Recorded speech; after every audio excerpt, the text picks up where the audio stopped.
6. Covenant curses and blessings.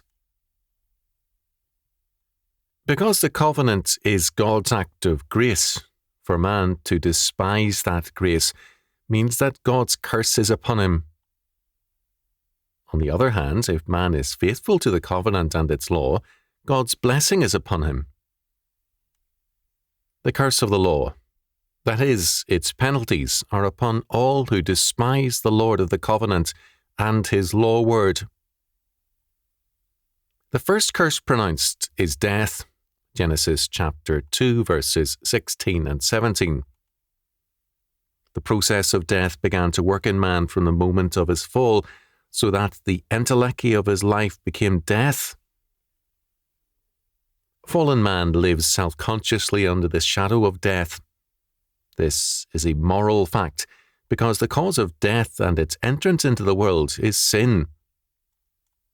Man, however, wishes to see himself as a victim, not a sinner, and he accordingly substitutes the universal and metaphysical reign of death for the reign of God. The universe supposedly evolved out of nothing, out of a cosmic silence and death in time shall reclaim all things, including the sun, unless heroic man overcomes death through his science or knowledge. What began in Eden as a quest for false knowledge in defiance of God will supposedly lead to the conquest of death. Although death is the ultimate, basic and final curse, there are other curses on man for his contempt of God's law. There is, second, the curses of sickness, plagues, and epidemics. Deuteronomy chapter 28, verses 21 and 22, verses 27 to 29, verses 59 to 61. Because salvation means the health of man in all his being, the converse is that sin means that man in all his being is sick. The sickness can be quote-unquote mental or quote-unquote physical. In either case, it is a penalty for denying the principle and the source of all health, the triune God. Third, the curse of the law includes drought and the destruction of urban and farm life. Deuteronomy chapter 28, verses 15 to 19, verses 23 and 24. The Almighty declares that the earth itself is a stewardship given to covenant man.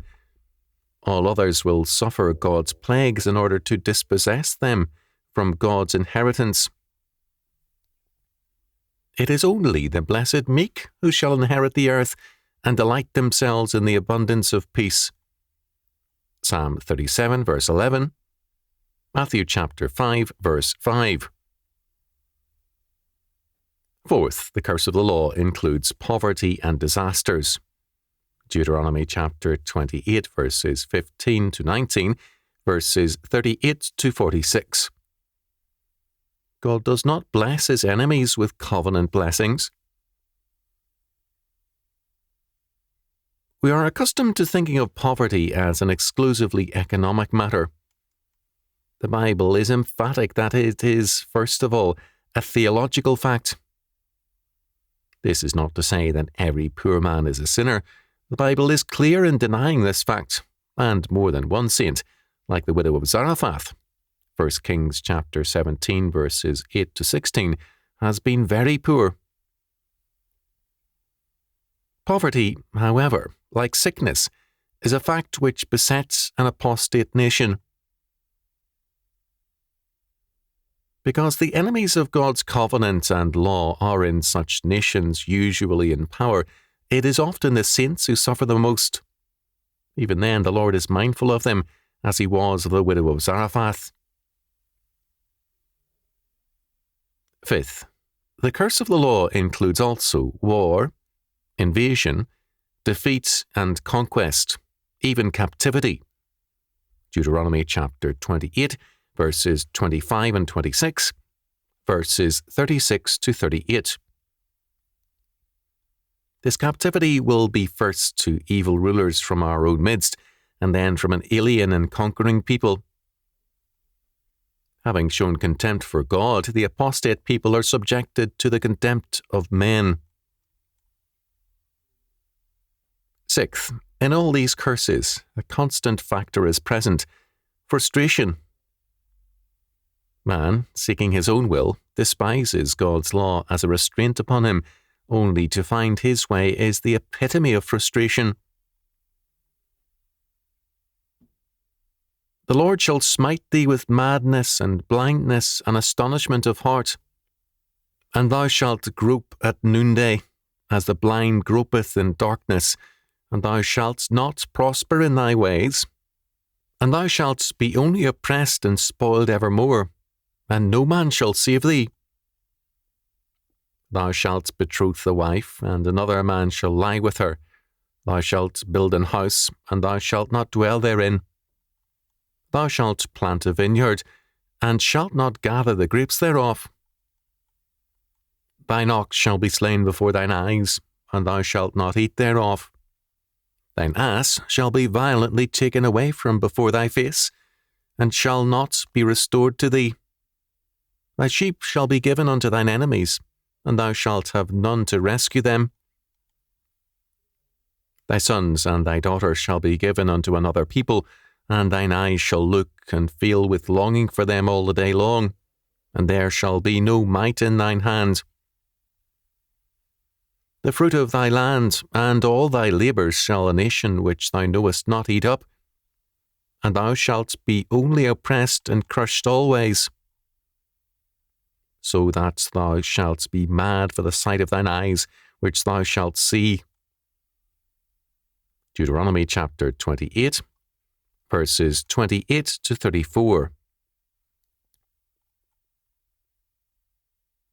I find it startling and frightening that people can read these words and discount them, because we are supposedly no longer under law, only in grace.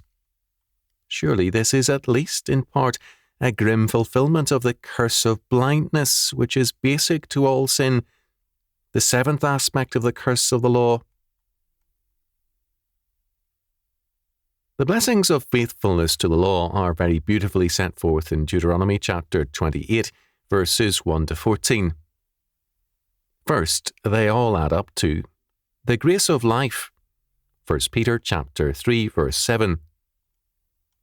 Our Lord says, I am come that they might have life, and that they might have it more abundantly. John chapter 10, verse 10. Jesus Christ is life. John chapter 14, verse 6.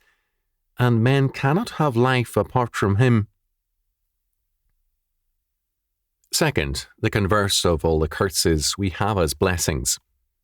The principle of health, an earth which is rich toward us, and skies which give us the weather that blesses, wealth and providential care, prosperity, protection against our enemies, fulfillment, and wisdom and insight. Blessed is the nation whose God is the Lord, and the people whom he hath chosen for his inheritance. Psalm 33, verse 12. Third, the blessing of the law includes providential care. The whole point of Deuteronomy chapter 28, verses 1 to 14, is that our total life is surrounded by God's care and blessing. It is the assurance that the very angels of God are ministering spirits sent forth to minister for them who shall be the heirs of salvation. Hebrews chapter 1, verse 14. It means, casting all your care upon him, for he careth for you. 1 Peter chapter 5, verse 7. Fourth, the blessing of the law is that because it is covenant law, it is also grace at one and the same time. It is a part of our life of grace and is thus an aspect of our walk with God. When God entered into covenant with Abraham, through whom in due time the last Adam was to come, Abraham divided the sacrificial animals, except for the birds, in the midst, and laid each piece one against another, Genesis chapter 15, verses 9 and 10. Both parties were thus represented in this division. The covenant began with the death of the animals to signify the judgment on any party to a covenant who denies the law of the covenant.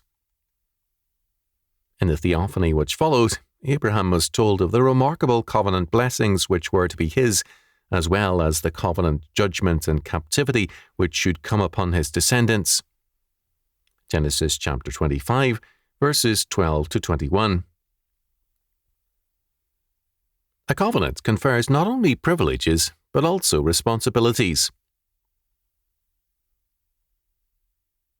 Biblical faith was and is a covenant faith. We dare not forget, therefore, that our God is a consuming fire. Hebrews chapter 12, verse 29. God has not become, in the centuries since the days of Moses and the years of our Lord, a toothless and doting old grandpa whose concern it is to withdraw his children and grandchildren from the arena of life. Antinomianism is a denial of the covenant. It creates a God in terms of modern individualism, dissolving the covenant, and modern romanticism, with its emphasis on feeling rather than reality. It is a most startling blindness that people can read the Bible and believe that much of it is irrelevant to them because their supposed spirituality, but actual sin has ostensibly given them life on a higher plane.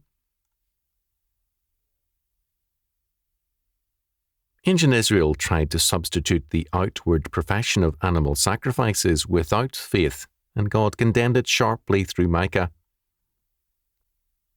Wherewith shall I come before the Lord, and bow myself before the high God? Shall I come before him with burnt offerings, with calves of a year old? Will the Lord be pleased with thousands of rams, or with 10,000s of rivers of oil? Shall I give my firstborn for my transgression, the fruit of my body for the sin of my soul? He hath showed thee, O man, what is good, and what doth the Lord require of thee, but to do justly, and to love mercy, and to walk humbly with thy God. Micah chapter 6, verses 6 to 8. Israel had taken a portion of the law and reduced it to an empty rite. Sacrifices maintained a show of obedience, whereas the full obedience to God's justice or righteousness, his law, went neglected. The people were ready to express extravagant obedience, that is, to offer the fruit of my body for the sin of my soul, an offering they knew God would not receive, but they would not obey his law word.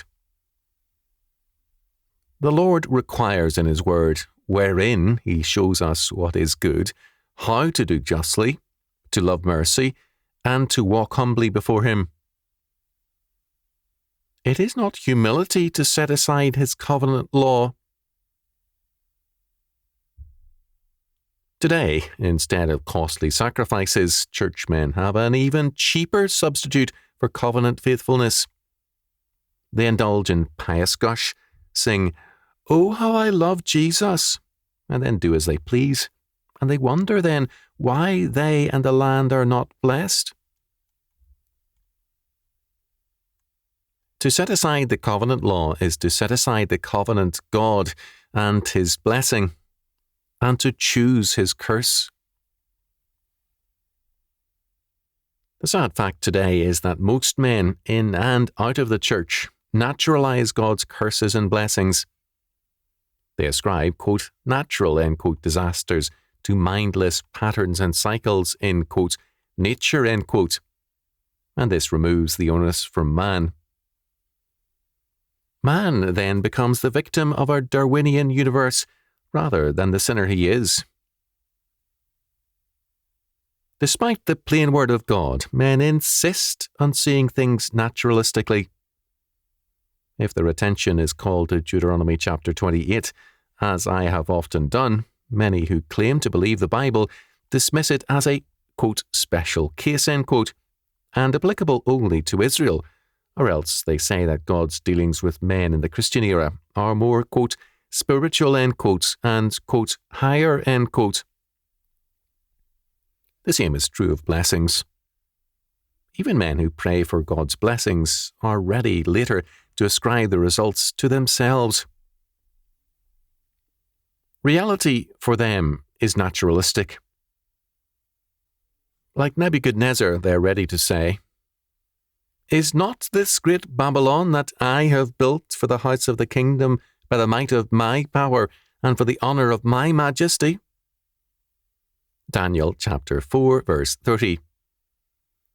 At best, they will only acknowledge a, quote, helping hand, end quote, from the Lord. Priority is with the natural order, and at the centre of the natural order is man. The words of St. Paul stand in judgment on all such men. "For who maketh thee to differ from another? And what hast thou that thou didst not receive? Now, if thou didst receive it, why dost thou glory as if thou hadst not received it?" 1 Corinthians chapter 4, verse 7.